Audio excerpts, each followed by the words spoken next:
Good evening.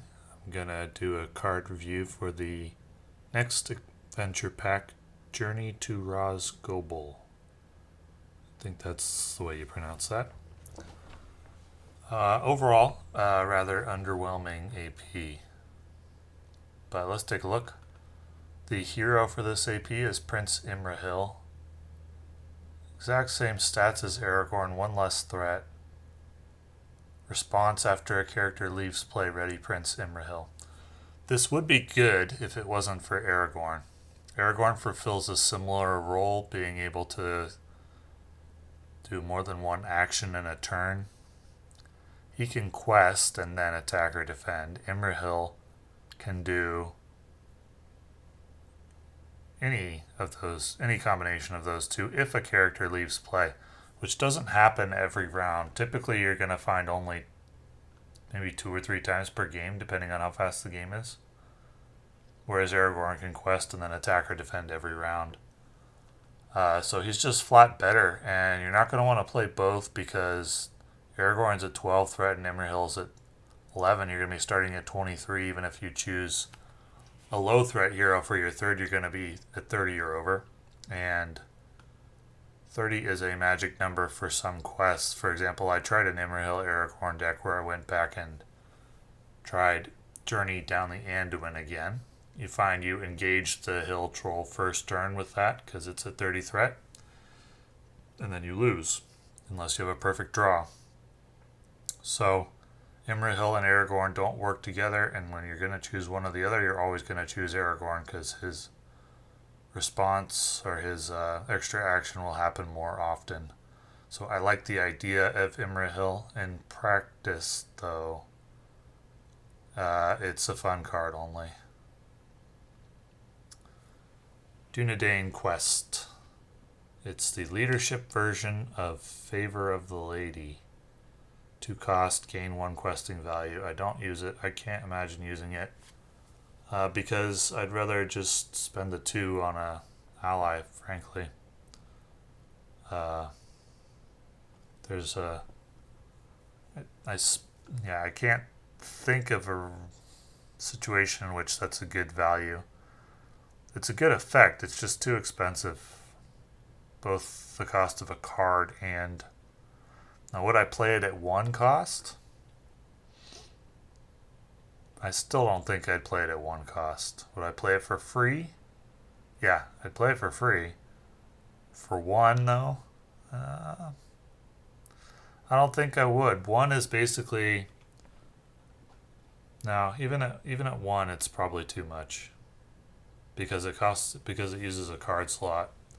And there's others that are going to be more powerful than that, especially as the game moves along. So this just isn't good. Parting Gifts. Move any number of resource tokens from a leadership hero's resource pool to any other hero's resource pool. I find it hard to imagine a situation where that's worth a card slot except in a fun deck. I mean, there are situations where you need resources on a champion other than the one generating the resources from Steward of Gondor. But in that case, you can mitigate that by just choosing better when you place Steward of Gondor. Place it on the hero that your deck is designed around. Place it on... This is basically a card that will make up for poor planning. In which case, my advice wouldn't be to play this card. My advice would be to plan better.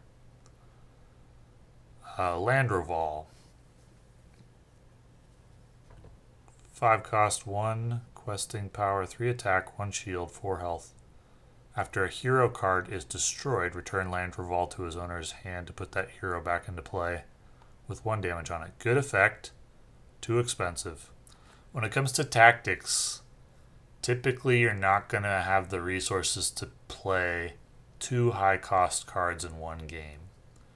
You're going to have the resources to play 1 usually, unless your deck is designed around a lot of high-cost tactics cards, and there aren't a lot. So you're going to have the resources for 1, and usually that 1 is going to be Citadel Plate if it's anything.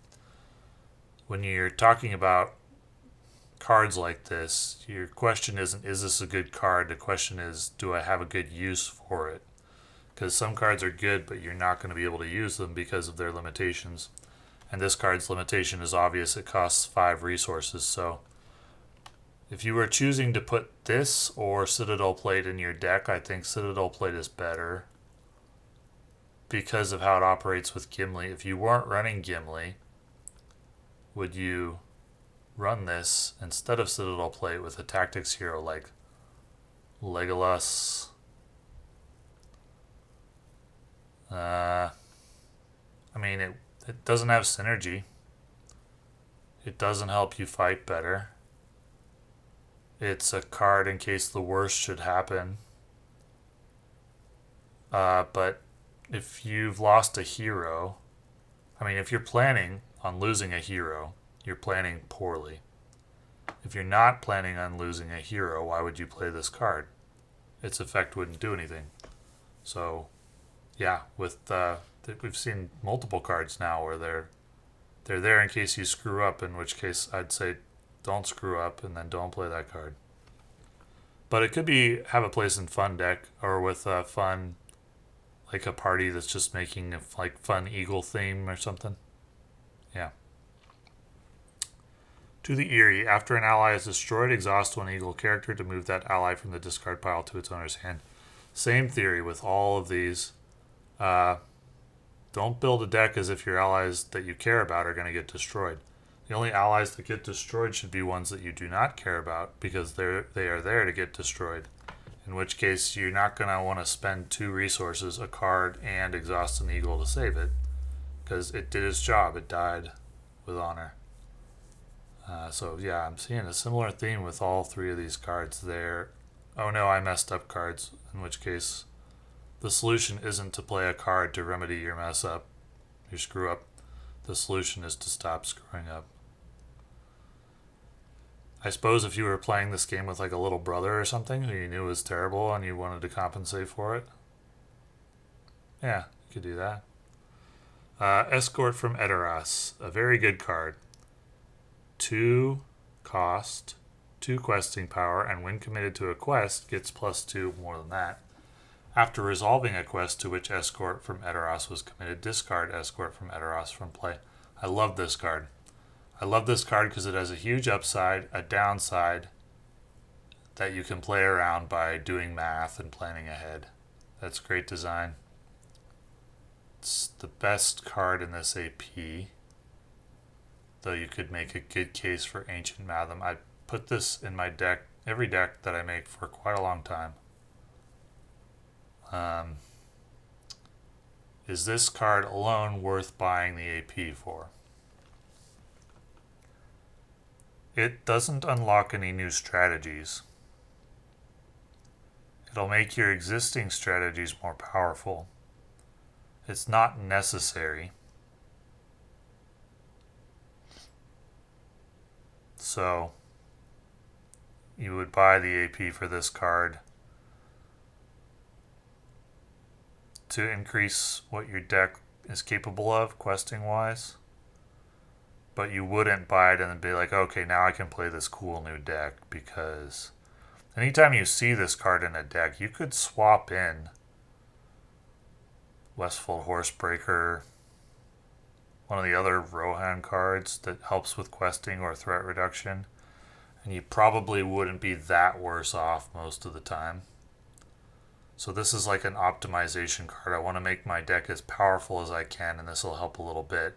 But it's not going to unlock any new strategies or anything like that.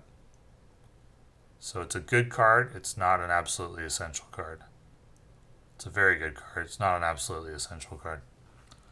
Ancient Matham, attached to a location. After a location is explored, the first player draws 3 cards. Drawing 3 cards for 1 cost is exceptional.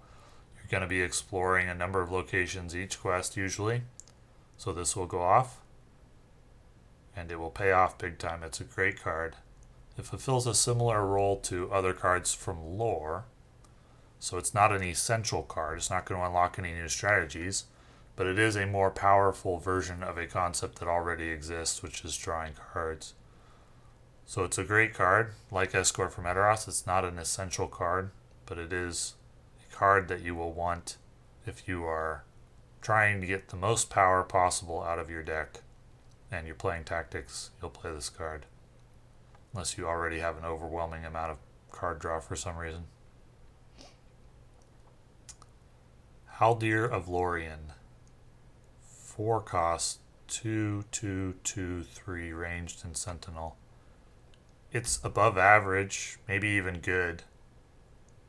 It's Sylvan, that's good later in the game's life. It's a little overcosted. Lore.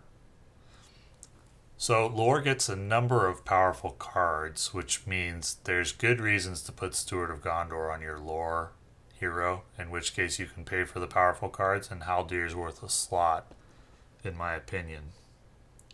If you're not planning on running Steward on your lore hero, you're not going to want Haldir in your deck.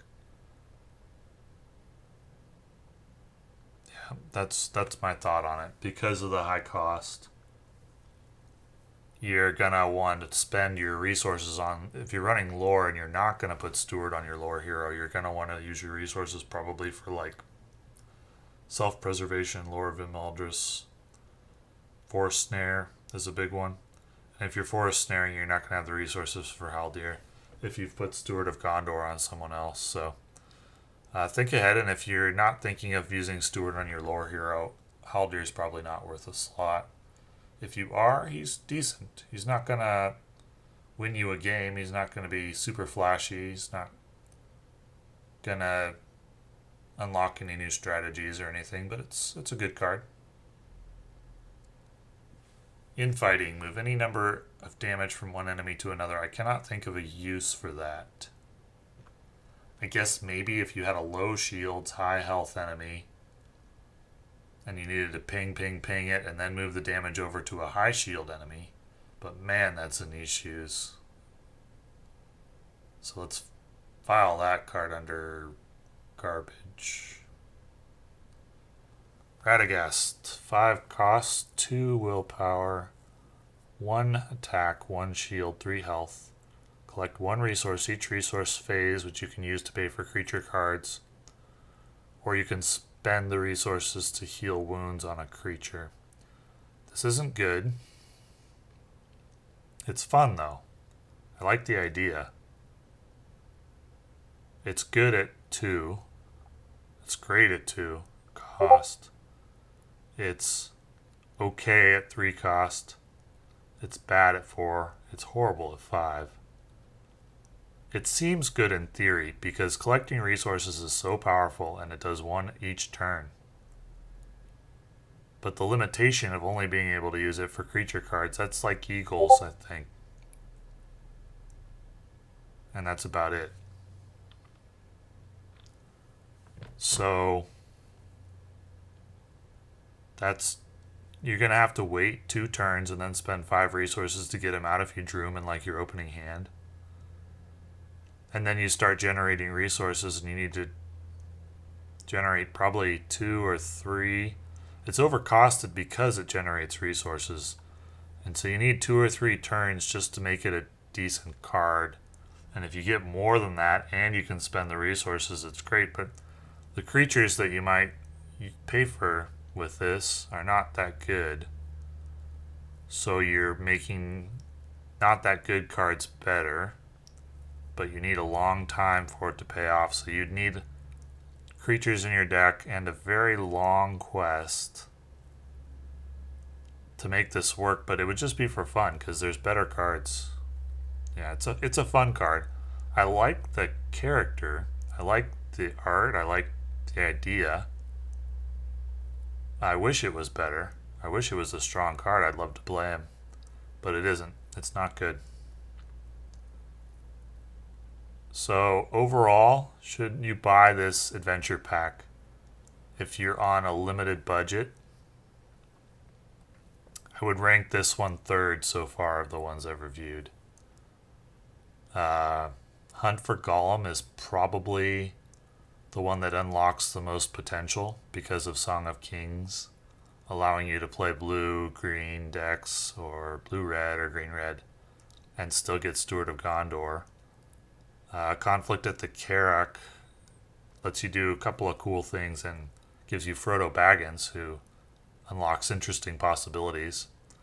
This doesn't unlock any interesting possibilities. It just gives you a bit more power for existing things you'd like to do. That's okay, but it's not essential, and I'd rank it third so far. Until next time.